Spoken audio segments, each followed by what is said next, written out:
पहाड़ों की एक खासियत होती है। दिन में वे जितने खूबसूरत और बुलाते हुए लगते हैं, रात में उतने ही रहस्यमयी और डरावने हो जाते हैं। उनकी खामोशी में हजारों कहानियां दफन होती हैं।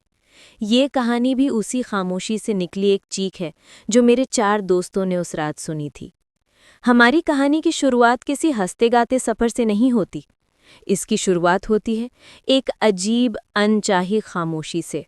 दिल्ली से ऋषिकेश तक का सफ़र रोमांचक था, लेकिन असली कहानी तब शुरू हुई जब आकाश, जो गाड़ी चला रहा था, ने रात के 12 बजे के बाद शॉर्टकट के चक्कर में गाड़ी चिला रेंज के घने जंगल वाले रास्ते पर डाल दी। गूगल मैप्स एक बेजान सी लकीर दिखा रहा था जिसके दोनों तरफ सिर्फ स्याह अंधेरा था। कार के अंदर का माहौल अचानक बदल गया था।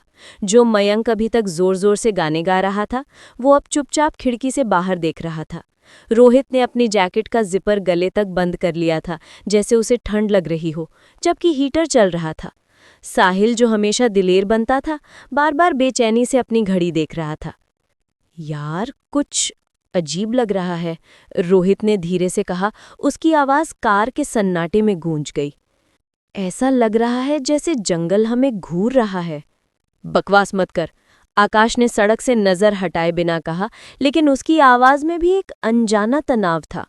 सड़क किसी काले अजगर की तरह बल खा रही थी और हेडलाइट्स की रोशनी पेड़ों के बीच ऐसे रास्ते बना रही थी जो कहीं नहीं जाते थे। हवा में एक अजीब सी भारीपन था। बाहर झिंगुरों की आवाज भी नहीं थी, बिल्कुल मौत जैसा सन्नाटा। तभी एक अंधे मोड़ के ठीक बाद आकाश ने जोर से ब्रेक लगाए। गाड़ी के टायर चीख पड़े और चारों दोस्त अपनी सीट से आगे की तरफ उछल गए। हेडलाइट्स की तेज रोशनी में सड़क के बीचों बीच एक लड़की खड़ी थी। उसने दूधिया सफ़ेद रंग का सूट पहना हुआ था जो उस घने अंधेरे में किसी जुगनू की तरह चमक रहा था। उसके लंबे काले बाल उसके चेहरे पर बिखरे हुए थे और वो एक टक हमारी ही गाड़ी को देख रही थी। एक पल के लिए लगा जैसे वक्त थम गया हो। ये कौन है? मयंक की कांपती हुई आवाज़ निकली। भाई आकाश, गाड़ी रिवर्स ले और भगा यहाँ से, प्लीज़। चुप कर मयंक, हो सकता है कोई मुसीबत में हो, साहिल ने हिम्मत दिखाते हुए कहा, पर उसकी आवाज़ में भी डर साफ झलक रहा था। इस वीरान जंगल में अकेली लड़की, कुछ तो गड़बड़ है। आकाश ने घबराते हुए गाड़ी का शीशा नीचा किया। ठंडी हवा का एक झोंका अंदर आया, जिसके साथ चमेली के फूलों की एक अजीब सी, बहुत तेज महक थी। आप ठीक है? आपको मदद चाहिए? उसने कोई जवाब नहीं दिया, बस धीरे धीरे चलकर गाड़ी के पास आ गए। जब उसने अपना चेहरा ऊपर उठाया तो हम सब सन रह गए। वो बेहद खूबसूरत थी, लेकिन उसकी आंखों में एक अजीब सी वीरानगी थी, जैसे वो यहाँ होते हुए भी कहीं और हो। मेरा गांव बस आगे है। उसकी आवाज़ किसी गहरी खाई से आती हुई महसूस हुई, बिल्कुल सपाट और बिना किसी भाव के। अगर आप मुझे आगे पुराने मंदिर तक छोड़ दें। उसकी आवाज़ में कुछ ऐसा था कि कोई मना न कर सका। मयंक के लाख मना करने पर भी साहिल ने पीछे का दरवाज़ा खोल दिया। वो चुपचाप अंदर आकर रोहित और मयंक के बीच बैठ गई। उसके बैठते ही कार के अंदर सब कुछ बदल गया। हीटर चलने के बावजूद एक बर्फीली ठंडक हमारी हड्डियों में उतरने लगी। हम अपनी सांसें देख पा रहे थे।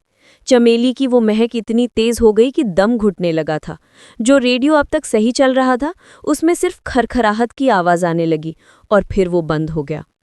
10 मिनट का वो सफ़र 10 सदियों जैसा था। किसी की मुंह खोलने की हिम्मत नहीं हुई। आकाश बार बार रियर व्यू मिरर में देखने की कोशिश करता, लेकिन उसे उस लड़की की जगह बस एक काली परछाई दिखती। रोहित, जो ठीक उसके बगल में बैठा था, का डर से बुरा हाल था। उसने महसूस किया कि लड़की बिल्कुल स्थिर बैठी थी, जैसे पत्थर की मूर्ति हो। उसने एक बार भी पलक नहीं झपकी थी और ना ही उसके सांस लेने की कोई आवाज़ आ रही थी। तभी साहिल का फ़ोन सीट से नीचे गिर गया। जब उसे उठाने के लिए वो नीचे झुका तो उसकी चीख हलक में ही अटक गई। उसकी आंखें डर से फैल गई। उस लड़की के पैर ज़मीन को छू ही नहीं रहे थे।